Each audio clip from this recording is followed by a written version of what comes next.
Sparks! All right, Brian, then you are hearing correctly. Thank you. Oh, Brian was a little late today. Maybe we're a little sleepy. It's still early here on the West Coast, but welcome to Silicon Valley Impact on Pirate Cat Radio, KPCR 92.9 FM in Los Gatos and beyond. What you're about to hear is edited for radio. I'm your host, Brian Sparks, and it's always everything is Brian Bernasconi. Good morning. Hi, Brian. Hi, Brian. It's nice to be here today. Yes, do not correct your radio. You are hearing two Brians. The purpose of this show is to have honest conversations about what it takes to build great businesses and communities so that you can make an impact within your own.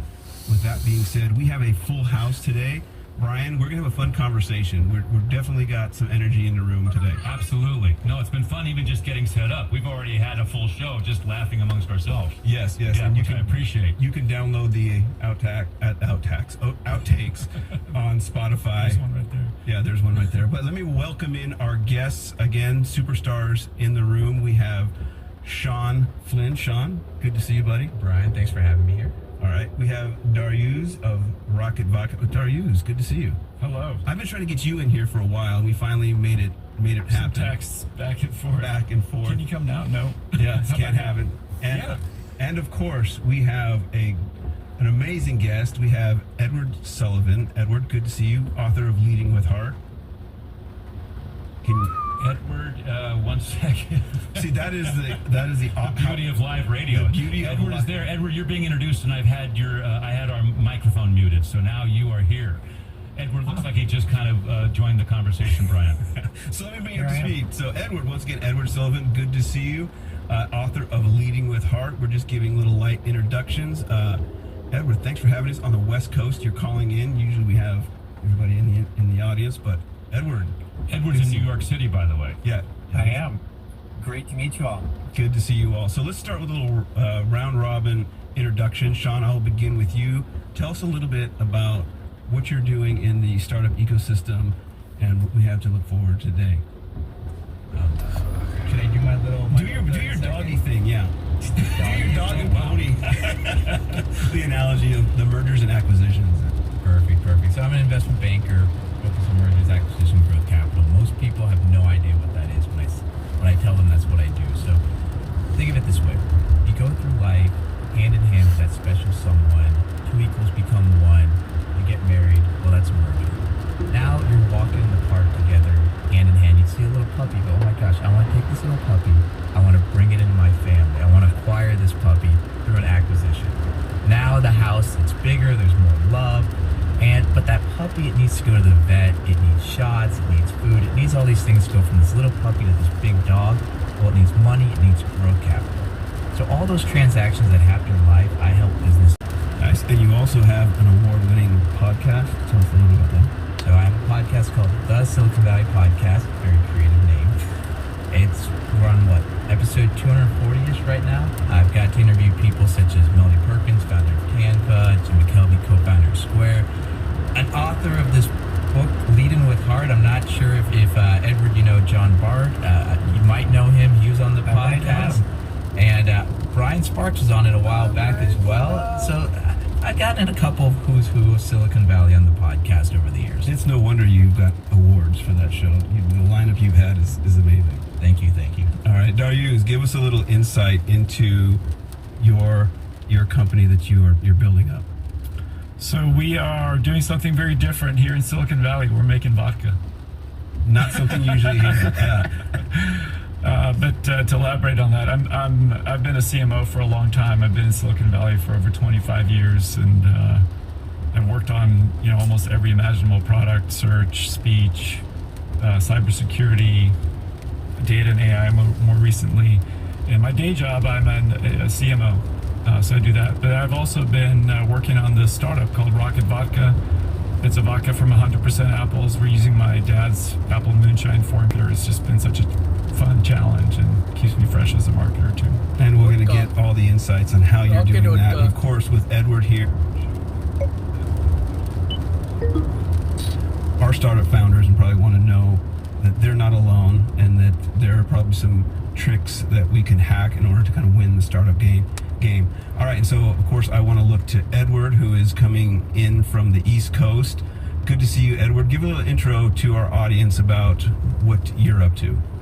Yeah, great to be here. Thank you so much. And Darius, I'm going to ask you later why Apple Moonshine did not end up being the name of that product. But Edward Sullivan calling in from New York City. I live in Manhattan part of the year and Santa Barbara part of the year. I'm CEO of Velocity Coaching, and we are one of the top CEO founder coaching firms in Silicon Valley, New York. We've got 30 coaches around the world, and we work with companies ranging from Series A startups you haven't heard of to companies that have recently IPO'd like DoorDash and Sweetgreen, and we've also been DoorDash working with is- Masterclass. A couple years ago, the Isn't CEO the of Geico market? called I mean, me it's, and is it? asked me if we'd IPO? coach him. So our I got clients invested in do run the DoorDash. gamut, but Yeah, they I'm all have working one for thing in it. common: they want to lead better.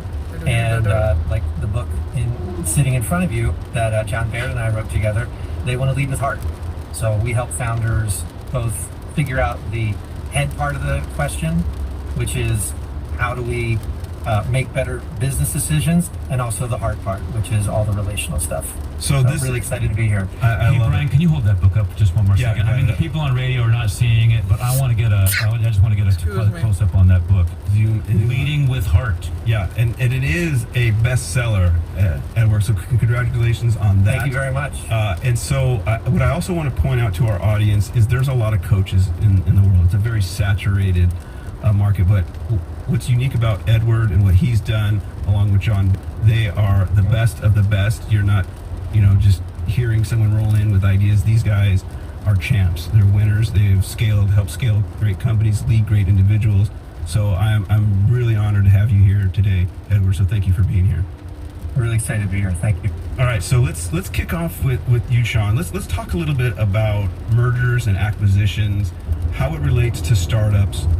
When should a company that is, launching, scaling, it's on the napkin, it's in a certain series, wherever it is on that journey, when should a startup or a founder start thinking about mergers and acquisitions and exits? When does it start to be part of the plan? Honestly, from day one, it should actually be part of the plan if they really want to think out their business. And what I mean by that is, if you build out a business with the idea of that exit, you're building it out for all the processes, everything to be as efficient as possible, right? You're thinking, okay, how can I take what this person's doing, make it into a system? What metrics should I be tracking? How often should I track them? What's my, what the next 6 months look like? What's the next year look like? You're really thinking everything out. So from day one, you already have that in the back of your mind of, I want to build that saleable business. You're actually building the business so it's the most efficient way possible with goals in mind. And then you can take those goals if you're looking to go out and raise capital, or when you want to exit, or if something happens and you have to. You have so many more options when from day one you're thinking about that in the back of your head. So you said sellable. And so I often hear, is your company fundable? And so those two terms aren't too far apart in terms of how you think through your strategy. Is that what I'm hearing you say? Kind of. I mean, a fundable company and a saleable company, it means there's value to that company, right? Other people are saying, oh, what's the magic here? What does it have of value that either one, I want to acquire it, or two, I want to put money into it, see it grow and get a multiple of my money back at, for that risk that I'm happy with. So, yeah, it's just basically saying that that entity that you're building has value outside of just yourself. So the overlapping word that I hear is valuable. And so it seems like you can kind of split out from there. Are we going towards the sale? Are we going towards fundability? Either way, it kind of funnels into this value proposition, or this value of the company. In the early stages, what should a startup be working on to demonstrate value? Like, what is those top one or two priorities? It could just be, what metrics am I tracking? Am I increasing revenue? How quickly? What's my lifetime value of a customer to the cost of acquiring a customer? Is it going in the right direction or wrong direction? It could just be little milestones, like even something as simple as going out and getting feedback on your idea, just those market surveys, that has value to it. That has tremendous value to it. The co-founder that you're building the company with, or your team, that has tremendous value to it. Just the way you're building out the infrastructure at the early days, even the CRM and how you're putting data into it, that has value. All these little things that people might just take for granted, not even look at, just the basics, the foundation, that foundation, it compounds over time. So if you have everything right at the beginning, you're able to build a taller building on it. Interesting. So organization, efficiency, systems early on is just as important to growing the company as it is to selling the company. And let me add, there's a lot of people that will take shortcuts at the beginning, and it's understandable. We all have limited bandwidth, we all have limited resources. But for example, you hire some overseas contractors to write some code for you, but you don't get any employment contracts, you don't get anything that says the IP that's created is owned by the company. Well, you put yourself at a disadvantage later when you're either raising capital or you're going to sell the company, because when they do due diligence, they're going to go, wait a second, is this code yours? Is this product yours? Is this foundation yours? Or is this someone else that, once this gets announced, could come in and either file some litigation or impede the transaction or something like that? So having those little things at the beginning could mean huge, could compound, it could escalate later on when there's real money on the table. If the company's worth nothing, no one's going to come after you because there's nothing there. It's not worth their time and effort. But it's when there's that big exit that people start talking about, that all these things from 5 years ago suddenly surface. Interesting. So I'm going to kind of go AWOL at this point. I want to weave in Edward at this point. Now, Sean, you're talking about the value of the company. Now, Edward, you deal a lot with founder fit, the leadership capabilities, the individual and how they're driving team, building culture. How can a early stage company, I know you, where do you focus your practice on? Is it those early stage founders, or is it later stage, or all points in between? And then when it comes to raising the value of the company and determining if a founding team or the founder himself is valuable, where do you start when it comes to raising that value of the individual? Yeah, well, what's really interesting about what Sean's sharing is that sounds like he's helping founders manage intellectual property risk in many ways, right? Do you own the IP? Because that's where the value is going to be. What we do is we help founders manage the human capital risk, because at the end of the day, 65% of companies that fail because of people problems, not because of IP problems, not because of marketing or product problems. It's because the founders don't get along. It's because the management team can't agree on what the strategy is. It's because they're not executing well. So as a coaching firm, our task really is to come in and help this organization build value by creating a certain amount of flow in the executive team. If they can make decisions faster, if they can execute faster, if they can get rid of interpersonal disputes that create friction, that's where our value generation comes from. And when do they usually look to you? Is it pre-seed, Series A? Obviously you can just say when they can afford it. We like to work with founders from Series A on, because at that point they've hopefully figured out the product market fit issues, and then they're dealing with scaling issues. Anything before Series A, they're still trying to figure out, is the dog going to eat the dog food? But as soon as they've got something they know, if we just pour money and resources onto this, more and more people are going to buy this, then that's where we come in and we help them scale their leadership, scale the organization, scale their processes, and ultimately scale their culture.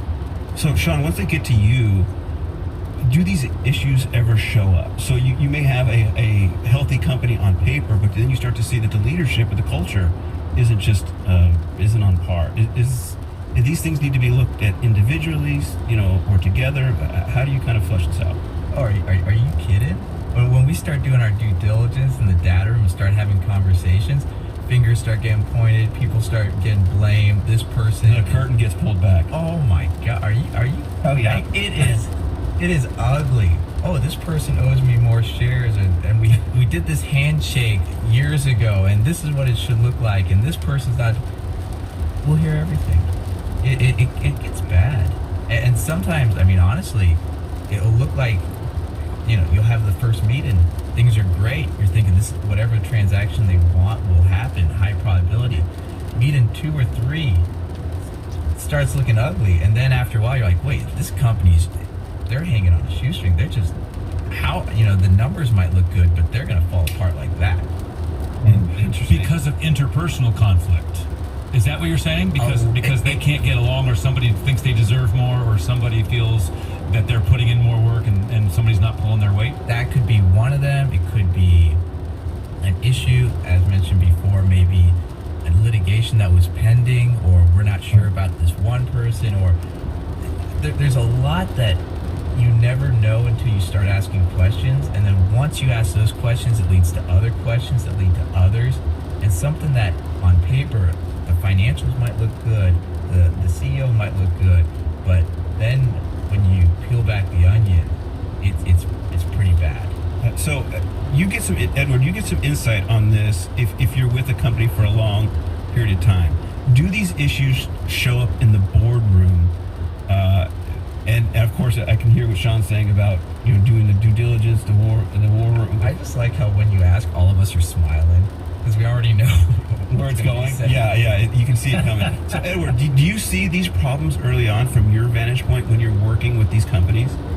Oh yeah, I mean, there's a reason I have a job, right? Because every company has its issues. Every pair of founders have their disagreements. We haven't worked with one company that didn't have something that they need to unwind. I mean, that's part of the reason they call us.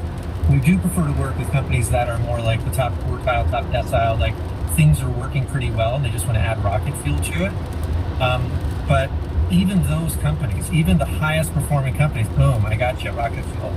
Plug. Even the highest performing companies, they have these issues, right? The resentment, the interpersonal, as Sean said, that deal we made 3 years ago that you never did good on, right? And the role of a coach is to come in and help the team put some of those differences aside, focus on what they can agree on, and move forward together.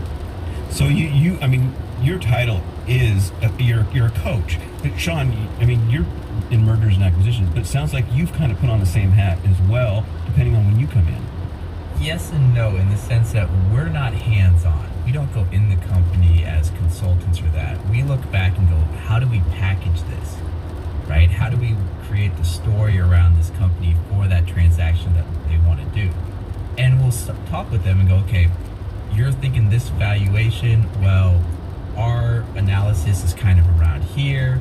If you want to get there, here's some value drivers. This is what we're seeing in the industry for multiples. You'll hear that quite a bit, multiples and that based on either EBITDA or revenue or whatever. For our audience, can you tell them what EBITDA is? Now, earnings before interest, tax, depreciation, amortization. So if you look at the P&L, I don't want to get too technical because I feel I'm going to lose half the group here. Including me. But there's kind of industry standards that people use as reference points for transactions and then give a range to it. And that, the high end or low end can be contributed to a lot of things in the company, maybe customer concentration, maybe growth, maybe a lot of these things that we can come in and have conversations with them going, hey, based on what we're seeing when we're going through your data room, based on the information you've provided, we kind of see right now this kind of range. This is kind of how we would guess the transaction could be structured based on the conversation with you.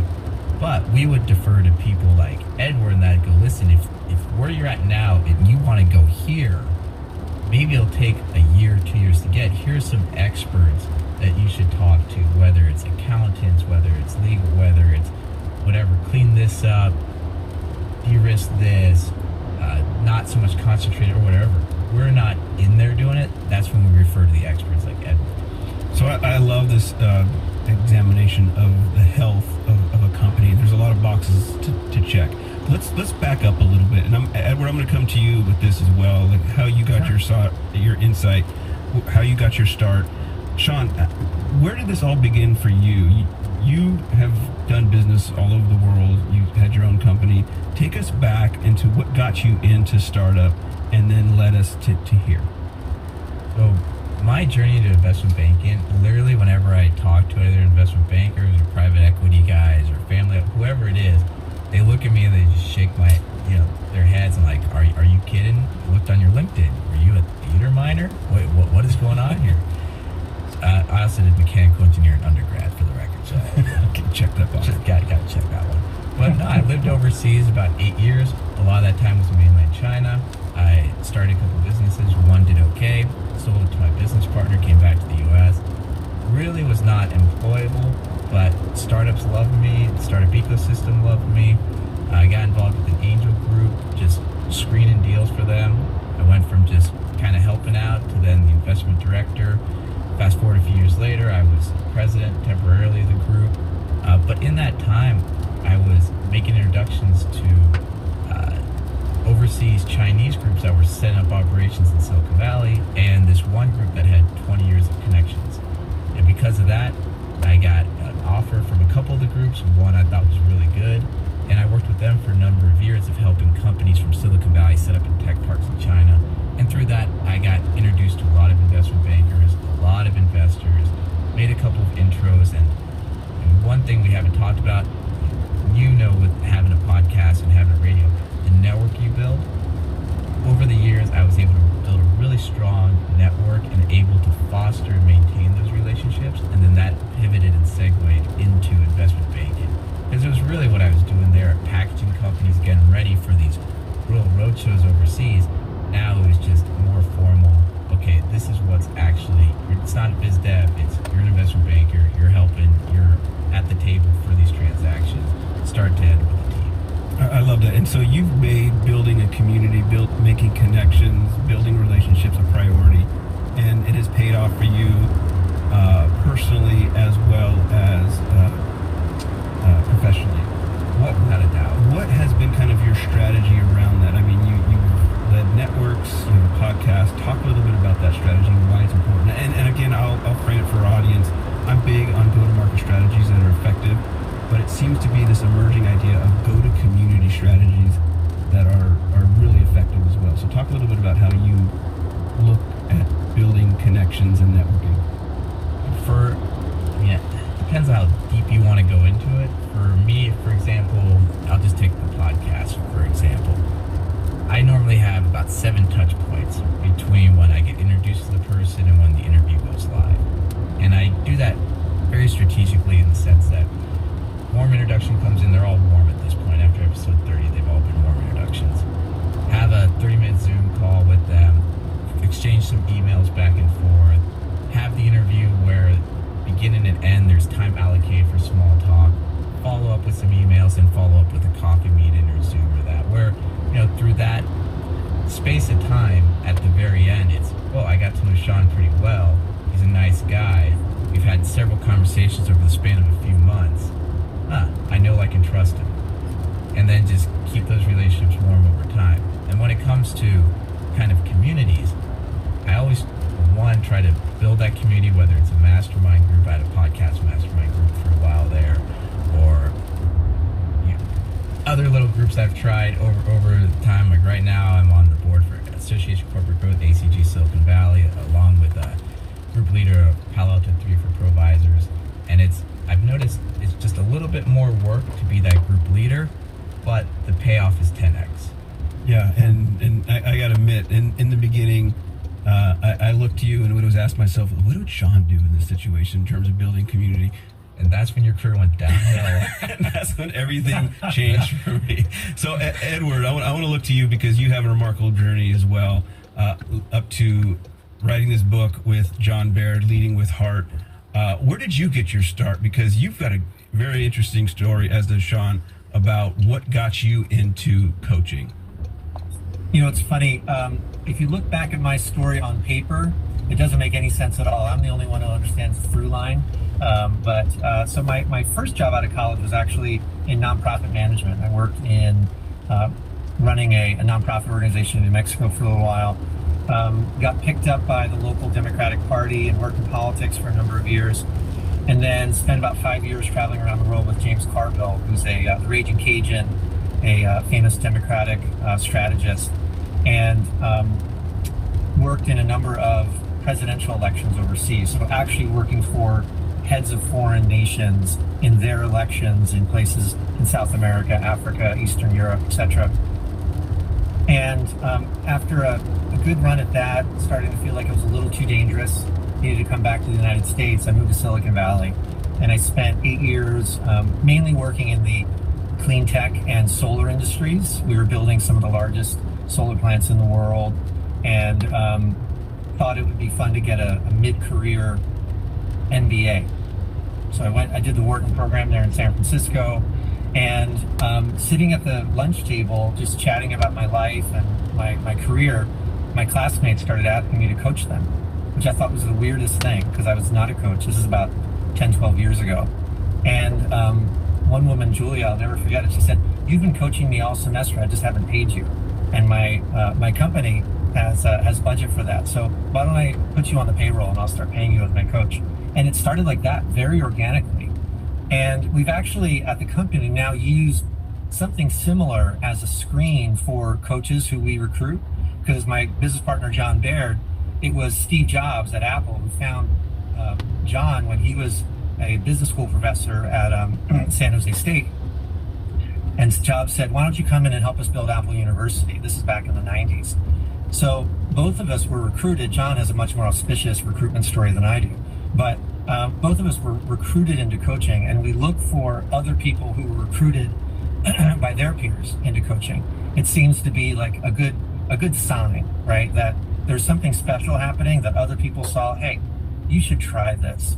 So about 12 years ago, I tried my hand at coaching, and about 9 years ago, John and I partnered up and started working with startups, and I've been running Velocity ever since. And so what were some of those early indicators that you had this organic ability to drive people to higher levels as a coach? I mean, is it just talking, I mean, this is a part of it. Is it talking about values? Is it talking about business structure?